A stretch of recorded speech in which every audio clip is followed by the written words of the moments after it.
If you think that god's ministry, Jesus Christ ministry was propelled by major force of men అనుకుంటే పొరపాటు. యేసుప్రభు పరిచర్యలో ప్రగాఢంగా తన పరిచర్య ముందుకు తీసుకెళ్ళింది పురుషులు కాదండి, స్త్రీలు.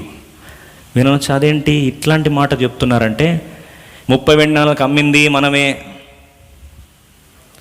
3 సార్లు బొంకింది మనమే, ముద్దు పెట్టి పారిపోయింది మనమే, శిష్యులందరూ ఆయనను విడిచి పారిపోయింది మనమే, అమ్మో సమాధి స్థలం అని చూసి భయపడింది మనమే. కానీ యేసుప్రభు పరిచర్లో అది శ్రమలైన, కలువరి సిలువైన, సమాధుల స్థలమైన, చివరికి అర్ధరాత్రి అయినా సరే నిలబడింది ఎవరండి? స్త్రీలే. అందుకొరకే యేసుప్రభు పరిచర్యను లోకరక్షకుని పరిచయం చేసింది కూడా స్త్రీలే. ఈ లెంటి డేస్లో ఫస్ట్ సువార్త ప్రకటించింది కూడా స్త్రీలే.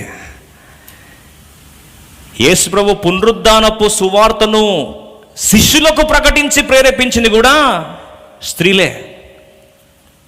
చల్లారిపోయిన శిష్యులను బలపరిచింది కూడా స్త్రీలే.